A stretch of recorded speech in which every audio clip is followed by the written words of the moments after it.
mi svaki dan pričamo o nekom sportu, pa čak i po 2 puta dnevno. Jako volimo sportove, a pogotovo one koji su manje zastupljeni, jel tako? Da, apsolutno. Pa danas ćemo pričati sa Mladenom Kužnikom, predsjednikom Hrvatskog i Europskog Hapkido saveza o Hapkidu i još jednom sportu koji će nam on izgovoriti, jer ja to ne mogu ni pokušati. Dobro jutro, dobro nam došli. Dobro jutro, hvala lijepo. Osim Hapkida danas ćemo predstaviti i Taeguk Kwon. Dobro. Taeguk Kwon. Taeguk Kwon. To je korejska verzija kineske vještine Tai Chi, koja je poznatija, jel? Nastala je tako da je Kinez prešao 1921. u Koreju. Korejanci su to tako lijepo prisvojili i odradili federaciju i sve ostalo. Pa eto, tako smo mi došli do toga, s obzirom da smo Centar za korejske borilačke vještine. Ovdje imamo i demonstratore, možda da ih predstavite? Tako je, krenut ćemo od najmlađih. Najmlađa je Elizabeth. Najmlađa je Elizabeth. Elizabeth je prvi dan tekvandoa i prvi dan Hapkida. Onda je Klaudija. Klaudija je majstorica tekvandoa, Hapkidoa i Taeguk Kwona u svojoj lijepoj pidžamici. Onda imamo našeg dvostrukog europskog prvaka u Hapkidu, Stjepana Strukara. I našeg najmlađeg člana, samo 74 godine, neudat je, traži slobodnu raspuštenicu. I udomljuje se. Veljko Mesarov Charlie. Inače, prije 3 godine bio je 3. na Europskom prvenstvu u veteranskoj kategoriji u tekvandou. Još uvijek je svaki dan aktivan. Javi nas na treninzima od pola 6 do 10 svaki dan. Ko to želi doživjeti, dođite kod nas. Svaka čast. Da, bravo. Što nam još možete reći o tome sportu? Koja je zapravo osnovna filozofija, na čemu se bazira? Pa osnovna filozofija je, kao i kod svih orijentalnih borilačkih vještina, stanje unutarnje duha. I iz Hapkida kao vještine razvija se sport sa 13 disciplina. Znači imamo disciplinu sportske borbe, disciplinu samoobrane koja se dijeli opet na 2 dijela, na slobodnu samoobranu i zadane samoobrane. Onda imamo natjecanje u padovima preko prepreka, u visi u dalj, u tehničkim padovima, u formama sa oružjem i bez oružja, u demo nastupima. Znači, tu se natječe više članova, demo tima od 5 do 15 i natjecanje zna trajati čak od 2 do 5 minuta, jel? Po timu. Osim toga što je Hapkido sportski dio, znači sportski dio Hapkido, postoji ta tradicionalna samoobrambena komponenta. On je naime nastao 50. godina prošlog stoljeća, a razvio ga je šef predsjedničke zaštitne garde, Jihan Jae, koji je još uvijek, Bogu hvala, živ. Trenutno živi u Americi i razvio ga upravo za zaštitu predsjednika Koreje u to doba. Ja bih, ako možemo, napraviti mali prikaz, pa ćemo usput. Elizabeth, molim te, Stjepane. Hoćete nam objasniti što ćemo sada raditi? Oni će napraviti pokaznu vježbu samoobrane, to je osnovna samoobrana, vrlo laka, koja se najčešće koristi u većini borilačkih vještina Dalekog istoka. Samo da ne izlaze iz ovog gdje je parket, tako da ih kamera može hvatati. Ja se bojim ako izađu izvan parketa da bi Stjepan kad padne mogu razbiti ovaj kamen. Da. Možete krenuti. Evo vidimo samoobranu od hvata za ruku, znači najosnovnija. Ovo sve što sad Elizabeth radi... Dajte se malo samo ovak zaokrenite. Tak. Da se vidi s one strane. Evo, sad ćemo narihtati. Moramo se narihtati. Može, ajde. Evo ga. Bravo. Elizabeth je jako opasna. A ona tako mala zapravo može njega samoobranu raditi. Tako je, to je inače korištenje protivnikove snage, što je svojstveno Hapkidu, Aikidu i Jiu-Jitsu. I upravo zato je prilagođeno za sve uzraste. Znači od klinaca, mi treniramo klince od 3 godine pa sve do 74 godine. I ovaj program za predškolsku dob nam je verificiran od Ministarstva znanosti, obrazovanja i športa. Rađen je u suradnji sa kineziolozima. Evo, moram pohvaliti, kolega Stjepan je prekjučer magistrirao upravo na temi borilačke vještini u odgoju djece. Evo, sad vidite taj jedan napad s leđa. Prilagođena je sitnim ljudima, znači ne moraju biti veliki, jaki poput Stjepana, mogu biti i sitni, mogu biti žene, mogu biti starije dobi. Sad ćemo pogledati našu Klaudiju u izvođenju, da se tamo staje na onu stranu da bude lakše, Taeguk Kwona. S obzirom da imamo malo prostora, ona će odraditi samo dio forme. Odi ovdje zato što je da, mislim kamera je već narihtana, pa možda da, jer hvata s dvije. Ja ne. Znači, to je meditativni pokret. Radi se obično uz korejsku meditacijsku muziku. Ima svoju zdravstvenu konotaciju, znači otvara meridijane i čakre po vjerovanju orijentalne medicine, te služi za poboljšanje općeg zdravlja i poboljšanje imuniteta. Često se zna koristiti u terapiji ljudi koji boluju od raka. Na koji način zapravo to funkcionira? Dovodi u nekakav balans? Dovodi u balans tijela, tako je. Da. Što znači, naše tijelo se sastoji od meridijana koji prolaze od glave skroz do nogu, jel? I ovim vježbama, znači točno određenim pokretima, on otvara te puteve, jel? Za unos energije. Ana, mislim, kako funkcioniraju te vježbe? Kako se zna koji pokret sad treba izvoditi za to da nam se, ne znam, otvore čakre, meridijani, da tu energija proteče kroz tijelo? Ovako, uz sam pokret koji je naučen, znači redoslijed koji je određen i naučen, imamo kombinaciju disanja. Dobro. Znači, samim disanjem mi kontroliramo našu energiju unutar tijela, jer smatraju na istoku da se sve nalazi ovdje u hari, to jest u trbuhu, jel? U području trbuha. I samim kontrolom, znači dubokog i plitkog disanja, kontroliramo i unos zraka i unos energije. Protok energije i u sklopu s ovim vježbama. Hvala ti. Hvala ti, ovo je bilo divno. Je, jako lijepo. Koliko dugo treniraju cure? Cure treniraju svoje 2. godine, ova 2. Znači, Klaudija, evo, 16 godina, Elica 10 godina, tako da... Osim za neki zdravstveni segment, spomenuli ste rak, pročitala sam da zapravo utječe na samopouzdanje, samodisciplinu, fokus. Naravno, što se tiče svih borilačkih vještina, ne samo korejskih, sve utiču na samopoštovanje prije svega, jel? Na samopouzdanje svakako, jer treningom tim činimo sami sebe jačim, zato jer one djeluju, kako smo rekli, vanjskim dijelom, jel? Što sportski dio, što ovaj dio vještine, djeluju i unutarnjim, znači mentalnim, psihičkim dijelom, zdravstvenim dijelom, znači terapijskim prije svega, jel? I znači imamo taj vanjski i unutarnji dio, jel? Izjednačavanje vanjske i unutarnje energije. I to je taj dio koji nas zapravo kod vještine i više interesira nego sam sportski dio. Jel? Sportski dio je zapravo onaj kompetitivni dio koji se izražava, eto, da bi zapravo spoznali gdje smo. Jel? Da pače, u današnje vrijeme je sport nekako više zanimljiviji i privlačniji djeci. Za odrasle je tu više ta borilačka vještina i konotacija unutarnjeg. Jel? Ja bih molio Stjepana sad da pokaže par padova. Znači sad ćete vidjeti par padova koji se izvode. Naime, Stjepan je sa tim padovima pobjedio Rusa na Europskom prvenstvu, jel? U tehničkom izvođenju padova. Ovo izgleda možda malo ovako grubo, jel? S obzirom da je ispod parket, ali navikao je Stjepan i na gorije, jel? A izvodi se stvarno na nekoj tvrdoj površini ili vi kad trenirate... Za trening imamo strunjaču ispod, tako da cijela dvorana je u strunjačama. Onda se izvodi na strunjači specijalizirani za borilačke vještine, inače nazove na tatami. Hvala lijepo. Hvala. Divno. Glasno, ali divno. Da.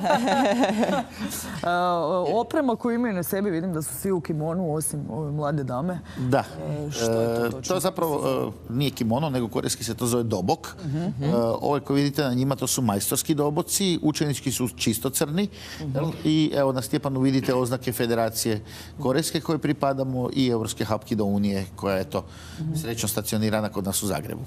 A kakve sve razine imaju, ne znam, jesu to pojasevi zovu ili kako? Tako, imamo učeničke pojaseve, imamo 10 učeničkih pojaseva i 10 majstorskih pojaseva.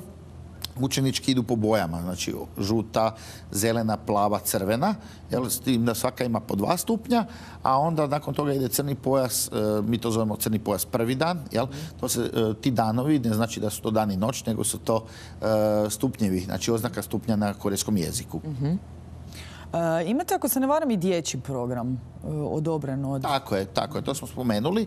S malom djecom radimo na razvoju psihomotorike, koordinacije, privikavamo ih na radnu disciplinu i radi se sve kroz igru. Znači, to nije čista borilačka priprema, jer bilo bi zapravo nonsens raditi sa djecom čisto borilaštvo, ali ove vježbe koje radimo u Hapkidu i Taekwondou, s obzirom na naš centar, koji, evo, ja se moram pohvaliti, ove godine slavi za mjesec dana 25. godišnjicu. Čestitamo. Hvala lijepo.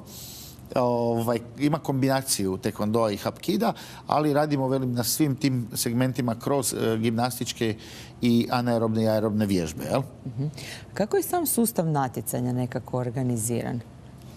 Sam sustav natjecanja je organiziran tako da kad postavimo borilišta na samom natjecanju, jedno borilište je uvijek organizirano za borbe.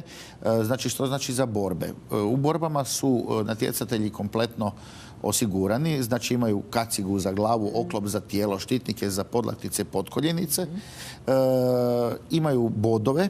Znači, to je malo možda teško u početku za shvatiti, međutim kad čovjek uđe u tematiku, onda je vrlo lako pratiti. Jel?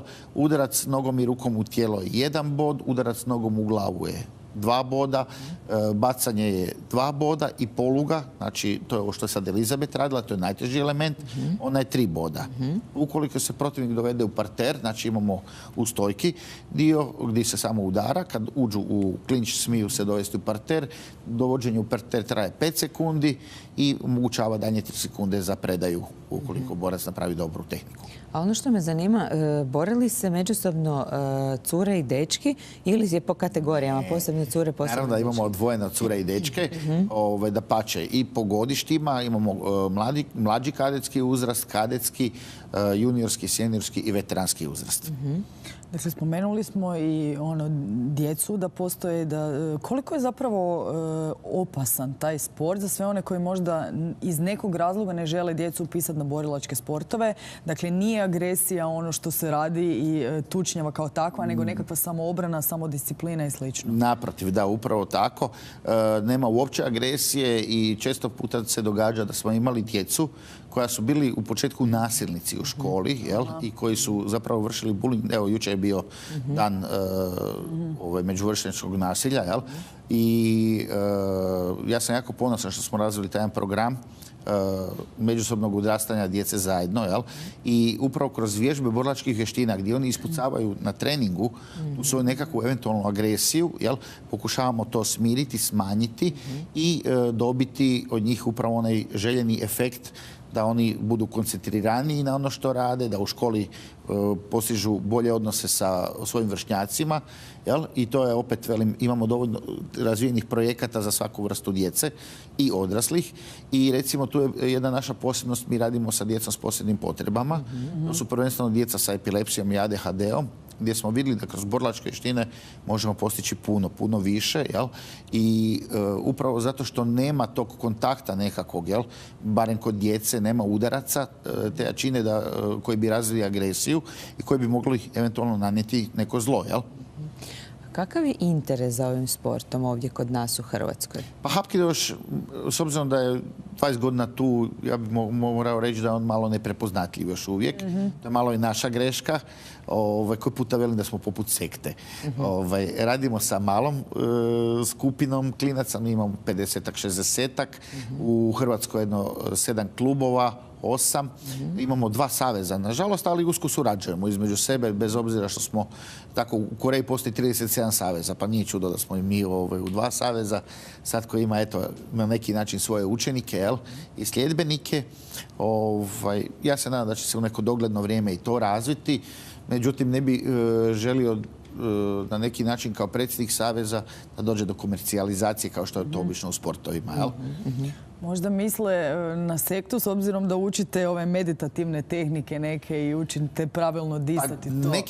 Neki puta i da, zapravo pogrešno shvaćanje same borilačke vještine dolazi iz orijenta i onda, s obzirom da ima ljudi koji još uvijek nisu pripremljeni na nešto što je van naše nekakve sfere, van Europe, jel? Prihvaćanje samog toga što je s orijenta već daje nekakvu tajanstvenost i ezoterizam, jel? Ja bih sad samo htio napomenuti, odradit ćemo još tehniku lomljenja tvrdih predmeta, da vidite upravo taj unutarnji dio koji se izražava preko vanjskoga, to je nepoznati yin i yang, meko i tvrdo, jel? Dobro i loše. Elizabeth, molim te, prva. Strule, može? Inače, Hapkido je osim po tehnikama bacanja poznati po visokim nožnim udarcima te udarcima u skoku. Jednako kao, još se malo dalje. Da.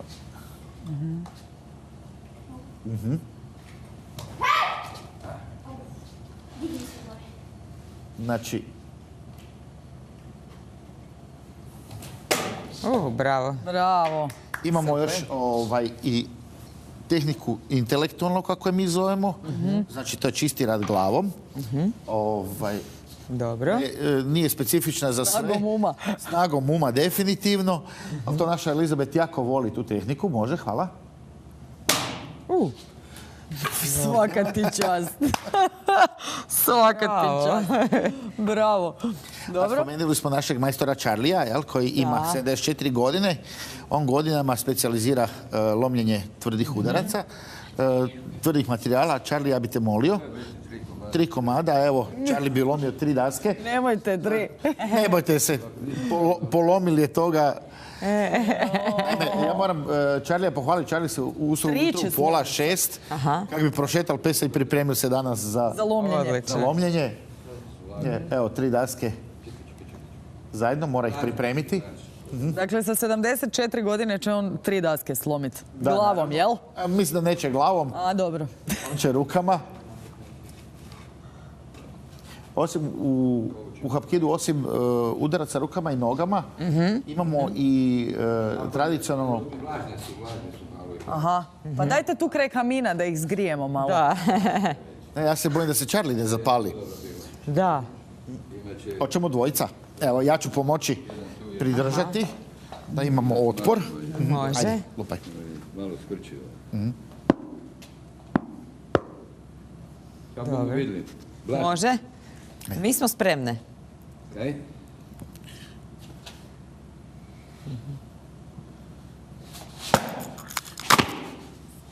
Bravo. Uvod prstima, 3 daske. Svaka čast za njegove godine.